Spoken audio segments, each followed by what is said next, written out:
Hey gamers, it's Midgame here from Grinding This Game. And if you're wondering why I haven't released a video in the last couple of days, it's because I've been playing Surviving Mars non-stop. I put in 20 hours. I got a free copy, evaluation copy from Paradox, so this is not going to be a review, it's more just tips to help you out in kind of mid to late game. I'll briefly go over early game stuff, but there's tons of tutorials out there. So first off, just going to go over this kind of the startup stuff. Your mission sponsor, from easy to kind of hard. In the top right, International Mars mission is the easiest. You get a bunch of bonuses with them. And you can see your difficulty bonus up here is 20%. And as you go down the list, they get harder and harder. And if you've logged in with Paradox, Paradox Interactive is the hardest. It's a difficulty bonus of 220. You start off with 2 rockets, limited funding. I've played it on this level, it's pretty fun. The max difficulty with all the different settings that I've found is 520%, and that depends on a certain location that you start. So there's the mission sponsor. We'll go with the easiest just because I'm going to show you some stuff early on here. Then there's the commander profile. This also has a kind of easy difficulty. You can see the difficulty as you hover over.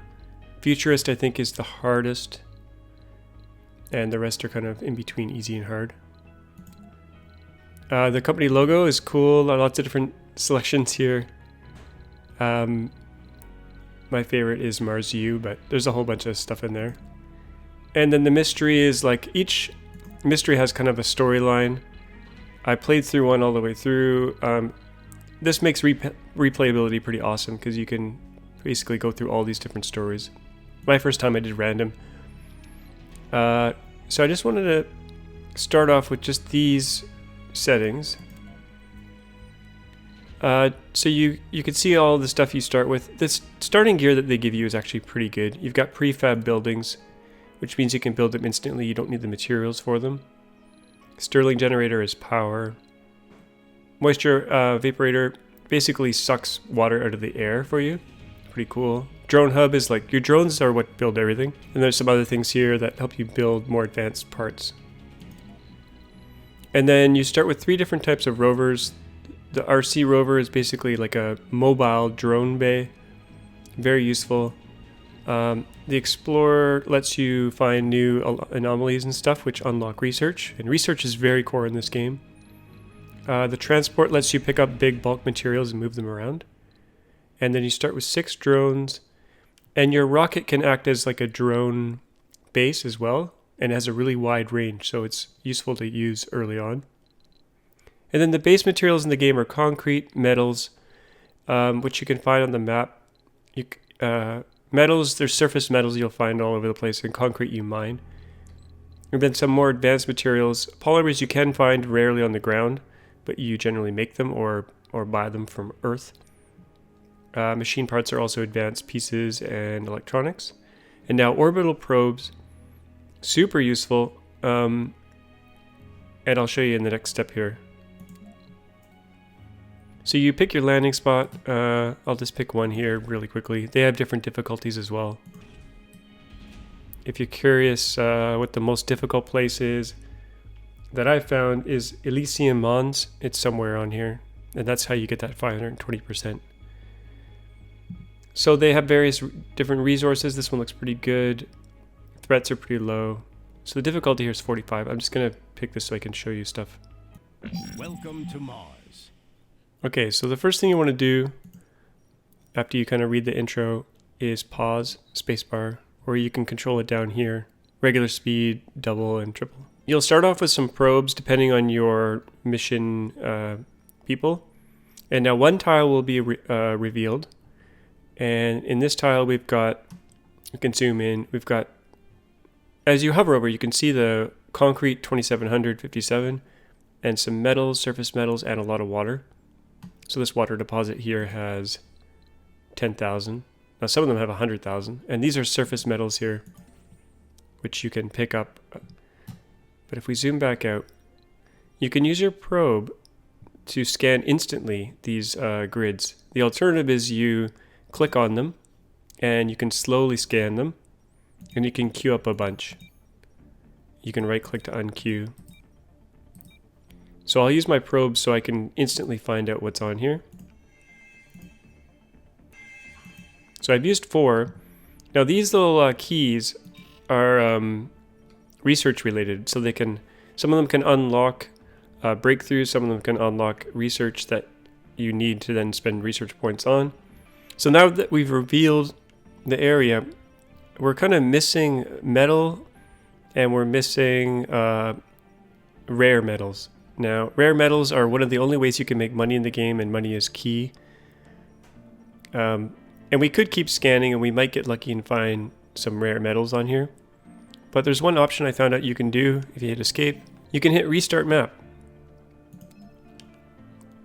It basically lets you re-roll and kind of look around a little bit more. Because I didn't find any metal right away, that was kind of a crappy start. So you can do this to re-roll. Welcome to Mars. So the tiles are the same, as far as I know, but the resources that you might find, basically you're reusing your scanning. So let's check over here this time. We got research over there, nothing there, nothing there. Okay, so that was pretty terrible as well. So you might want to re-roll and re-roll until you find rare metals, because that's what you're going to send back to the planet to sell. Now there's other ways to make money. You can actually sell research that you've done later on once you've unlocked that research, but initially you can't do that. Now if you're starting with the easy mode, you might be able to start just about anywhere and be okay, because you'll have tons of cargo capacity and tons of money to be able to buy materials that you need until you've kind of explored the whole map here. So what I'm going to do is jump onto a map that I've already basically done everything. I've done every research, I've built every wonder, I finished the story, and then I'm going to talk about some key kind of tactics that you can use. So I'll just jump onto that map now. So I should warn you now, everything after this point, there's going to be spoilers. Just because I want to talk about a lot of the things near mid and end game. When you land your first rocket, like I said earlier, I actually don't have a rocket down here, but a rocket has a wide kind of drone radius, and later on you'll be able to build a thing called a drone hub. Let me find one here. Drone hub, where are you? Here's one. So you can see when you click on it, kind of the radius around it. Now it's showing me all of the drone radiuses, so it's a little bit confusing, but it's kind of around this big area here. And it's really useful to build these kind of with overlapping coverage and building storage kind of in the overlaps, because that lets the drones kind of move materials. Drones do two main things. They build things for you and they move materials around for you. And so this drone hub initially can only handle a certain number of drones, but then later on you can increase the number that you can hold in here. So I've got 25 of 100. So that lets me move things around really, really often. Okay, so like I said, the rocket acts as a drone hub. Maybe I'll call in a rocket just so you can see what I'm talking about here.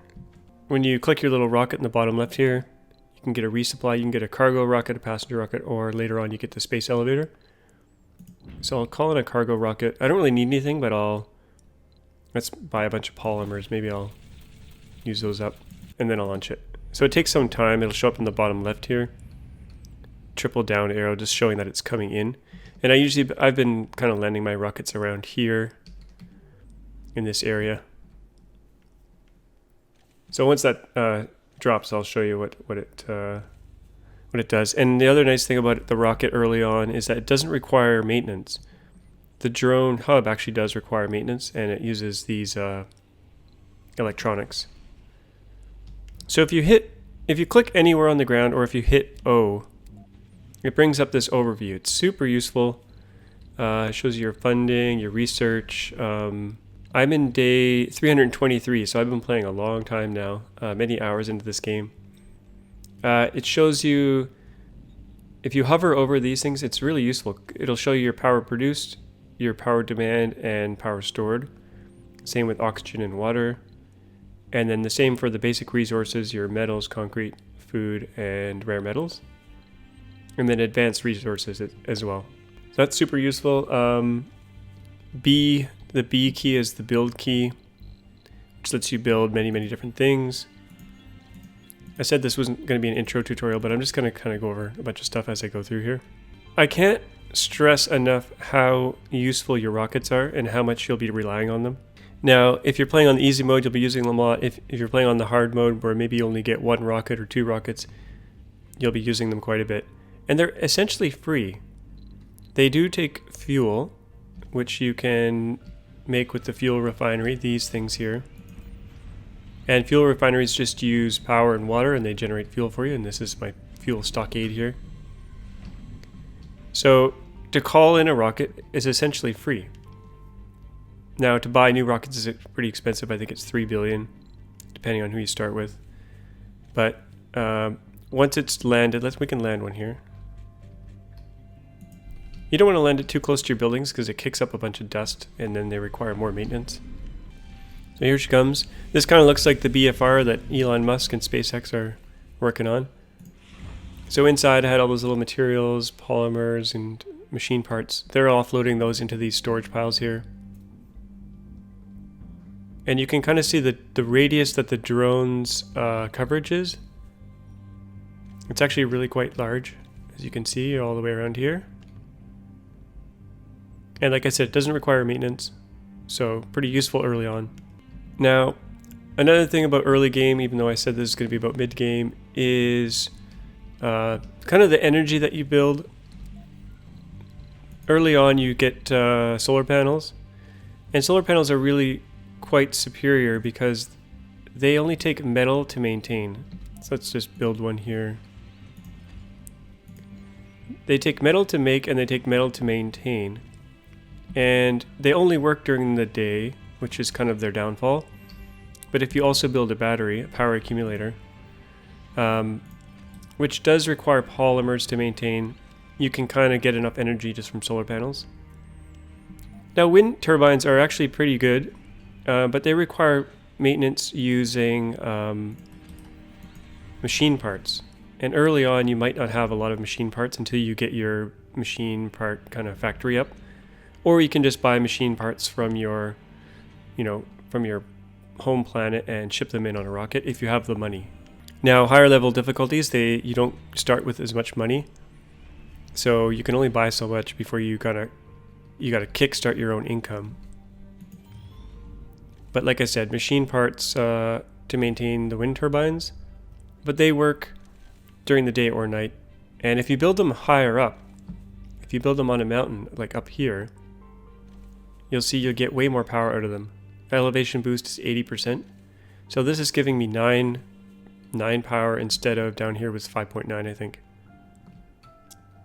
So if you are going to build wind, best to build it on a hill later on. Let me scroll back to where I was. But soon, kind of into mid-game, you won't be using these anymore. You're going to get the fusion reactor, which is under power, fusion reactor. I don't recommend you use this until you get a certain breakthrough or a certain research, and I'll show you that here. So the H key opens up your research window, and if I can find it here, there's a certain research that makes the fusion reactor better. It makes it automated, essentially.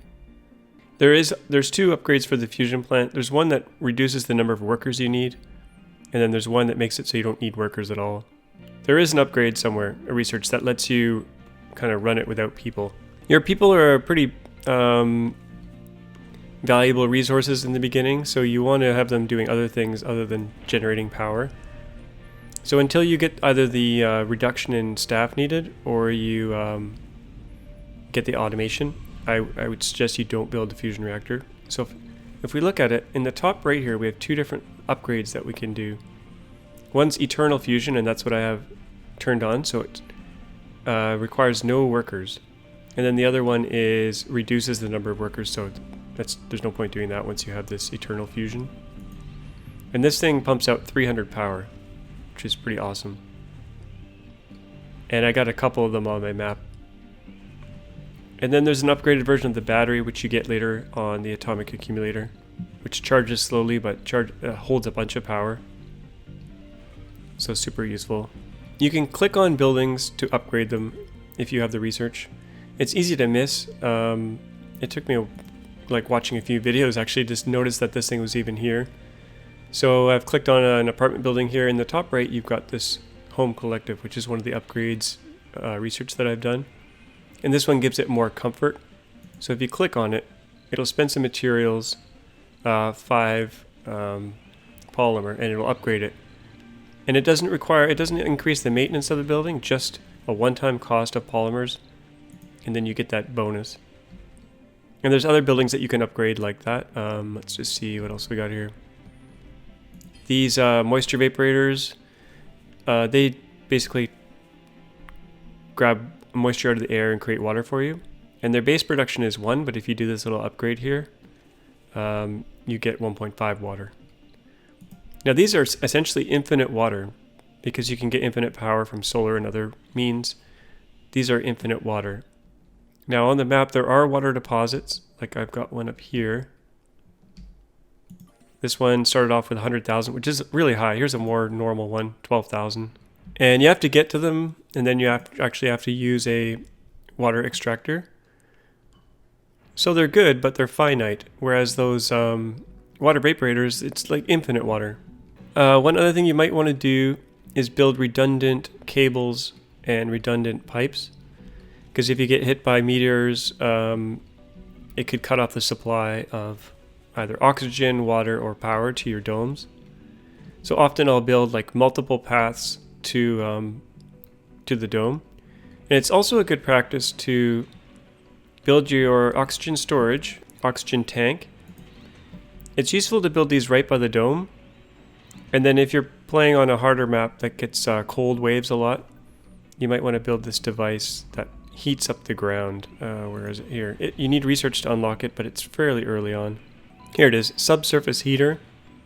Now during a cold wave, which is one of the kind of negative events that happens randomly, this your water will freeze solid.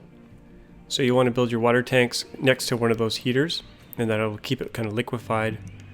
So it might be a good idea to build a few water tanks right by your domes and then heat them up with those water heaters. So I'll talk a bit about domes now. So if you kind of click on the dome near the bottom or the outside here, you'll get the dome overview. And there's a lot of useful information in here. You've got the average health, average sanity, comfort. So you can see like what their needs are and what you gotta what buildings you need to keep them happy. You've also got morale, but then if you hover over the actual colonists, you can see kind of information about their age groups, whether they're unemployed or homeless.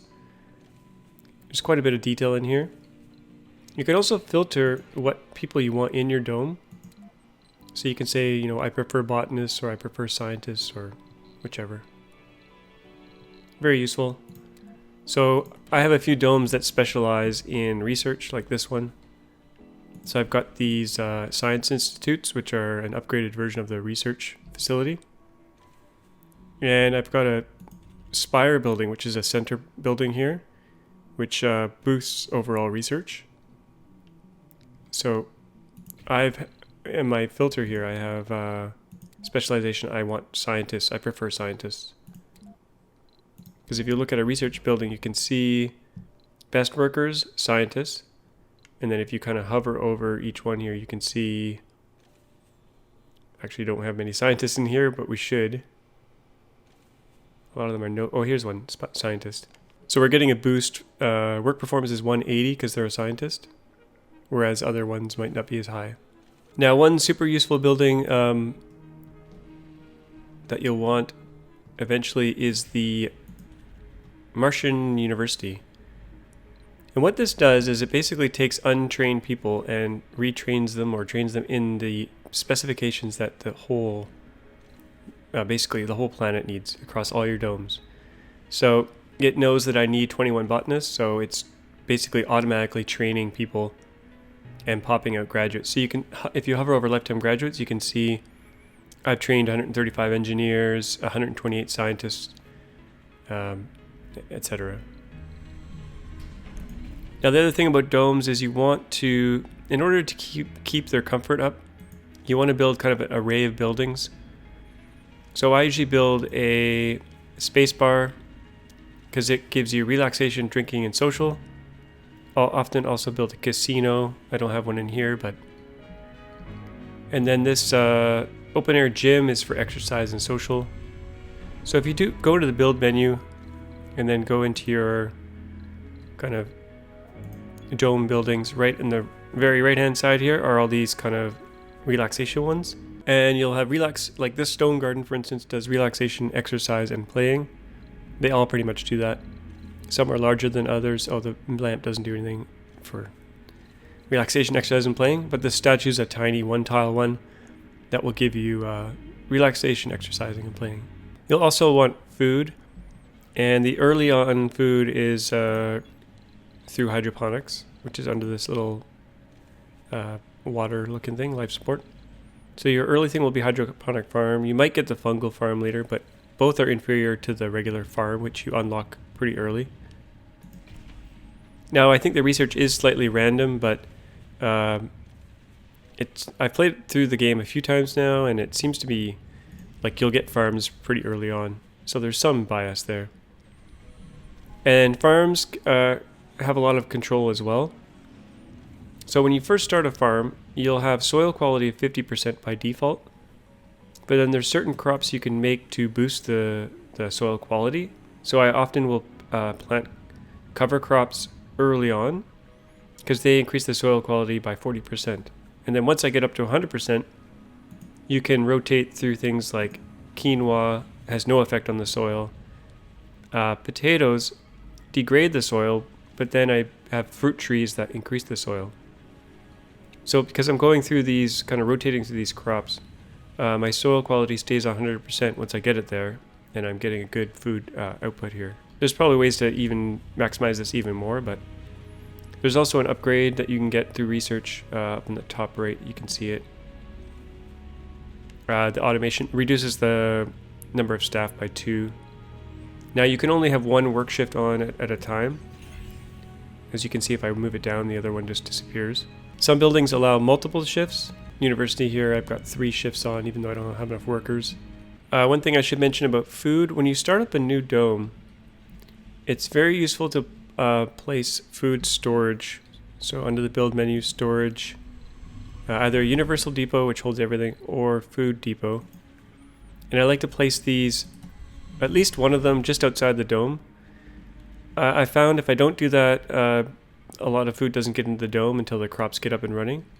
So good to just get it ready, and then the people inside will actually run outside and grab the food and bring it inside. Certain buildings also have their own food storage, like the diner. As you can see here, there's some food being stored there. Like I said, there's certain buildings that allow certain things. The spacebar is the only one that allows drinking. And if you hover over your kind of comfort menu for the dome,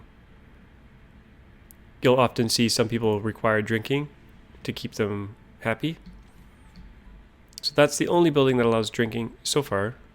Now this dome here, it's a bit of a disaster, but it has nurseries, which are basically like living spaces for children. Now children won't live, as far as I can tell, won't live in apartments or at normal buildings. So you need to build them, build them these nurseries. And then there's also an elementary school. Actually, this is my kids' dome here. Now this double spire building gets unlocked in one of the storylines. I don't think it gets unlocked in everyone, but I have a bunch of nurseries here. I've got some playgrounds, but then I have a school. And inside the school, you can give basically children perks. So if you click on this thing, you can see all the different traits that they can get. There's nerd, composed, enthusiast, and they all have different properties. In the storyline that I'm doing, there's things called dreamers. But I've picked composed for all of them because it helps with their sanity quite a bit. So there's a lot of homeless people in this dome. And there's a lot of kids in this dome because I think I have a preference. Oh, I used to have a preference for children. It's funny that we also have the space bar and the casino in the kids' dome. But there's some adults in here as well in order to fill certain jobs. Now I'm going to talk about one thing related to research. If you hit H, opens your research window. Now I've unlocked everything here. Yeah, everything. Even all the wonders. I built all the wonders as well. But there's two things I want to show you which essentially allow you to make infinite money. Now I don't know if it's supposed to be like this or not. Maybe they'll fix it. Maybe they'll make it less beneficial, but there's kind of this Martian patents which let you get $500 million and it costs you $16.50 in research. And then there's an upgraded version over here called Martian copyrights, which gives you $2 billion in funding for $5,500 in research. Now, but depending on certain things that you might unlock or breakthroughs, this could even potentially get cheaper, down to I think 4,500 or 4,000 research cost. And I've got some of the ones unlocked, so without certain things being unlocked, this might be higher as well. But basically, you can use this in combination with outsource. So if you click outsource, you can outsource 10,000 research for 2 billion over the next 5 sols. And you can, if you hit 2 instead of having to click, I can outsource a bunch of times. They'll stack up. So if you look at the top here, outsourcing 10,000. So over the next 1 sol, I'll get 10,000 research. And let's queue up a bunch of these. You can queue up to 5 of these Martian copyrights. So over 1 sol, well, my research per sol is basically 30,000. I've got outsourcing 10,000, science institutes 13,000, and other bonuses. But let's say all I did was outsourcing. Basically, you're going to make $2 billion for 5,500 research. But then you can buy 10,000 research for 2 billion. So it's like this infinite money loop that you can go into. And the more kind of money that you've banked up, the easier it is. I've got 419 billion now because I did this quite a few times. So let's close that up.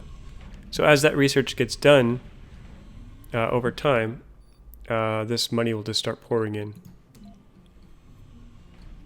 Now you can use this weaker version earlier on because this was probably going to get unlocked first. Now they'll probably nerf this and they'll either reduce the number of times you can outsource or have some kind of make it more expensive. But even if they get rid of that, if you've specialized in research, making lots of science institutes and trying to use the boosts and stuff, this will be your main way of making money. And there's basically only 2 ways to make money in the game. This is one of them. The other way is to find rich, rare metal deposits, like this little $sign here. But they're finite. Once you've mined them up, they're gone forever. So you can kind of move your way around the map. These also require humans, unless you get a certain breakthrough that I don't even know is in the game anymore or not, but it basically automates everything. But I wasn't able to get that, and I've unlocked everything. So these are finite. They require humans, so you need to build domes beside them. And then eventually these would run out. So the only infinite way to make money is selling that research. Now there is one other way, using this wonder here, the Mohole Mine. It generates rare metals as well as regular metals, and it's infinite. It'll just run forever. Pretty awesome wonder to unlock and build. Now I'm going to do some other spoilers here. I'm going to go through all the different wonders just quickly. We got the space elevator. Really awesome. I usually disable this allow export. That way it's not automatically selling my my rare metals because I use those in manufacturing. So I disable that. But the space elevator itself gives you a 50% discount on all things that you can buy. So if you go into the rocket area, you got your cargo rocket passenger, but space elevator is a new option. And you'll see like polymers, for instance, 35 million for 5. But if I go to a cargo rocket, 5 now is 70 million, so it's double the price. So really, once you get the space elevator up, the maintenance is kind of high. It has 3 machine parts for maintenance, but pretty awesome. And you can just turn it on when you need to buy a bunch of stuff and then turn it off. No sense keeping it on unless you're automatically selling rare metals. What other wonders are there? There's this this thing, Project Morpheus, and it stimulates the development of perks in adult colonists. And you can see over the lifetime here, 871 traits were given. You can see all the positive traits. Pretty awesome. Now there's this thing, the Omega Telescope, and it gives you a boost in research, but it also unveils new breakthrough technologies. So before I built this, I had breakthroughs maybe up to about here, and then it started revealing more and more of them. Another wonder is this thing, the artificial sun, which itself gives off a ton of power, 1,000. It requires a lot of water to start up and a little bit of water to run, I think. But it also, if you put solar panels around it, which is optional, the solar panels will run at night with this thing on. But just even without the solar panels, it's pretty amazing. Just make sure you have a lot of water stored before you fire this thing up, and make sure you have a lot of water production. But once it's started, pretty amazing.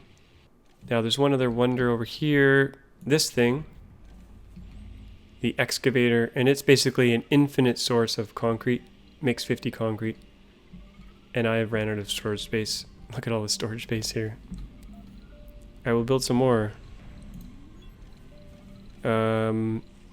Concrete depot. I use the shift key to build a bunch in a row. Makes it faster. There go my drones. One other amazing thing to build once you get the research is the Shuttle Hub.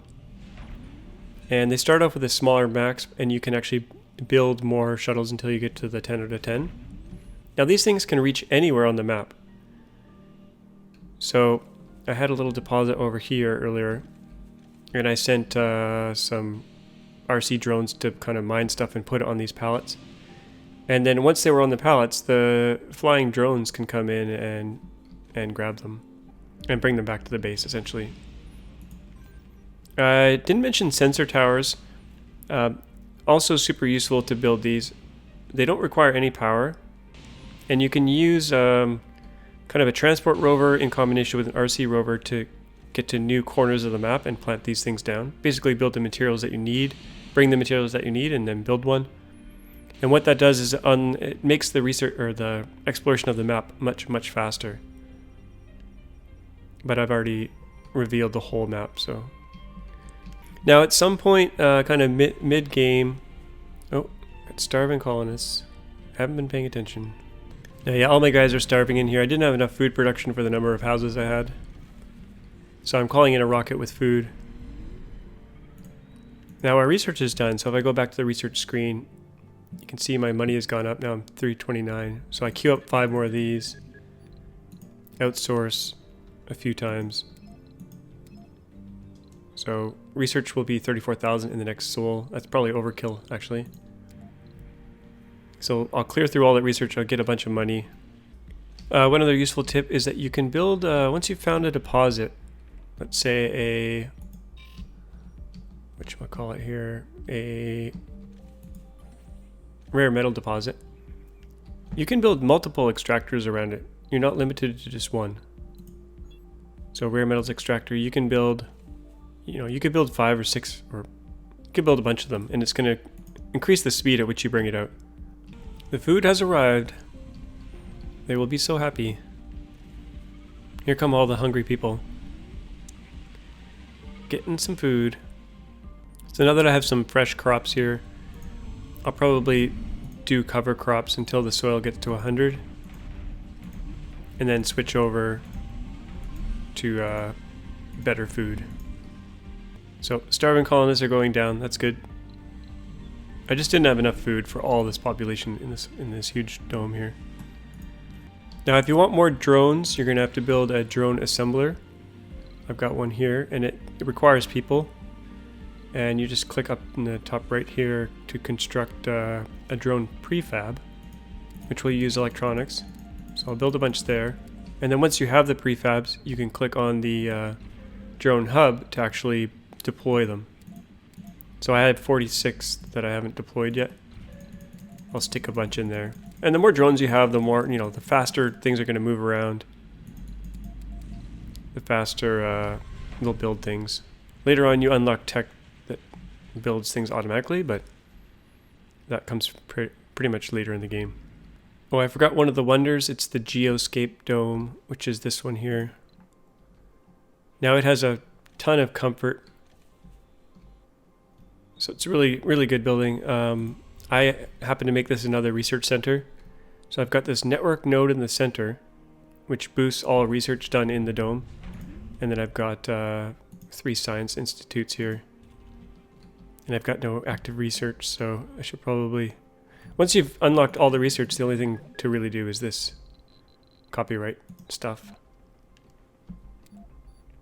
And we're getting close to 8,000 research just from those science institutes alone. So I played through the game on this easy mode all the way through, unlocked everything, just because I wanted to see all the aspects of the game fairly quickly. And then I started again using a 520% difficulty, and it's harder. Well, it's not really harder, it's just slower. You don't have as many rockets, so you're sitting around and you're waiting for fuel and you're waiting for things. So depends on your playstyle and what you really enjoy. You'll go through the game pretty fast on the easy mode. So maybe a medium difficulty is, you know, probably better, a good mix of both worlds. It did take many, many hours to finish through even on the easy mode. So I imagine on hard mode it would take, you know, maybe 20 hours, 30 hours. I don't know how many hours. So I hope you found this useful. Let me know in a comment if you want me to kind of play through the game on that 520% difficulty as kind of a Let's Play series. I probably will start that anyway, but just let me know. Or maybe you want me to, maybe you have a certain kind of scenario that you want me to play, or storyline. So I hope you enjoyed that. As always, thanks for watching, and we'll see you guys next time.